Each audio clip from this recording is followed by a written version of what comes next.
Hello दोस्तों। कैसे हो आप लोग? आई थिंक सब बढ़िया और मज़े में होंगे। चलिए आज सुनते हैं कहानी, मज़ेदार और प्रेरणादायक। सुनिए और मज़े लीजिए। और हाँ, चैनल में नए हैं तो सब्सक्राइब जरूर से कर लीजिएगा। तुझमें तो सियार के ही गुण हैं। पंचतंत्र की कहानी। किसी वन में एक शेर अपनी शेरनी के साथ रहता था।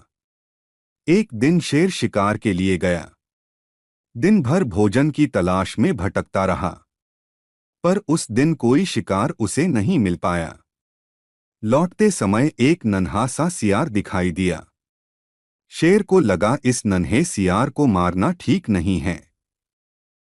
ममता से भरकर वह उसे घर ले आया। लौटकर शेर ने शेरनी से कहा, यह नन्हा मुन्ना सियार मुझे राह में मिला था, पर इसे मारना मुझे अच्छा नहीं लगा। तुम चाहो तो इसे खाकर अपनी भूख मिटा लो। इस पर शेरनी बोली, तुमने तुमने प्रेम और ममता के वशीभूत होकर इसे नहीं मारा तो भला मैं क्यों मारूंगी। यह यहीं पर हमारे बेटे की तरह पलता रहेगा। और सचमुच सियार का बेटा वहां आराम और निश्चिंतता से जीवन गुजारने लगा। कुछ दिन बाद शेरनी ने भी दो बेटों को जन्म दिया। उन्हीं के साथ साथ सियार पुत्र भी पलने लगा। शेरनी अपने बेटों के साथ साथ उसे भी दूध पिलाती और बड़े प्रेम और ममता से पाल रही थी। अब तो तीनों बच्चे वहां साथ साथ खेलते कूदते और मिलकर शिकार की तलाश में जाते। शेरनी उनमें कोई फर्क नहीं करते थे। वे सियार के बेटे को भी अपने बेटों की तरह खूब प्यार करते थे। भाइयों से भी उसे बड़ा आदर और प्यार मिलता।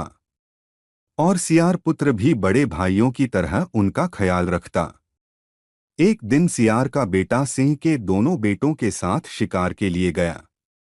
कुछ आगे चलकर उन्हें एक हाथी दिखाई दिया। शेर के दोनों बेटे उससे भिड़ने की बात सोच रहे थे। अभी वे उस पर धावा बोलना ही चाहते थे कि इतने में सियार का बेटा बोल उठा, अरे अरे, यह तो हमारा कुलशत्रु है, साथ ही अत्यंत विशाल और बलशाली भी। इससे लड़ना ठीक नहीं है। भाग चलो। सुनकर दोनों सिंह पुत्रों की भी हिम्मत जवाब दे गई। वे भी सियार पुत्र के साथ भागकर घर आ गए। पर दुख और अपमान के कारण उनका मुंह लाल हो गया था। आकर उन्होंने मां से बड़े भाई के कायरतापूर्ण आचरण की शिकायत की। कहा, बड़े भैया तो बड़े कायर हैं। उन्हीं के कारण आज शिकार हाथ से निकल गया। इन्होंने कहा कि भाग चलो और हमें न चाहते हुए भी भागना पड़ा। सुनकर सियार पुत्र को बड़ा गुस्सा आया। बोला, तुमने मुझे कायर कहा।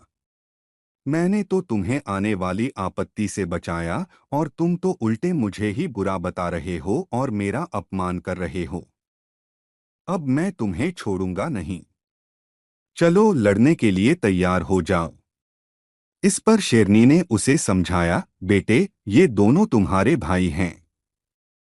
इनसे तुम्हें लड़ना नहीं चाहिए बल्कि प्यार से अपनी बात समझानी चाहिए। तुम लोग आपस में मिलकर रहोगे तभी लोग तुम्हारी शक्ति के आगे हार मानेंगे। लेकिन इन दोनों ने मुझे कायर कहा। मैं यह अपमान भला कैसे झेल सकता हूँ। मैं तो इन्हें माफ नहीं कर सकता। सियार पुत्र ने गुस्से में आकर कहा, बेटा, इन्हें ऐसा नहीं कहना चाहिए था। शेरनी ने कहा, पर तुम्हारे और इनके स्वभाव में फर्क तो है ही। मैंने इन्हें भी तुम्हारे साथ साथ दूध पिलाया है, इसलिए सोचती थी कि तुम में भी वैसी ही वीरता आ जाएगी जैसी सिंह पुत्रों में होती है। पर तुम में तो मुझे सियार के ही गुण दिखाई दे रहे हैं। तो इससे पहले कि आगे चलकर कोई और मुसीबत खड़ी हो या ये दोनों तुमसे कुछ उल्टा सीधा कहें, तुम यहां से चले जाओ, क्योंकि तब हो सकता है कि मैं भी तुम्हारी रक्षा न कर पाऊं। इस पर सियार पुत्र दुख और अपमान से भरकर वहां से चला आया। वह समझ गया था, मैं शेर के बेटों के साथ रहा, शेरनी का दूध पिया और उसका लाड़ लाड़ प्यार भी पाया। पर फिर भी शेरों के गुण मैं नहीं सीख पाया, तो अब मेरा अलग रहना ही ठीक है।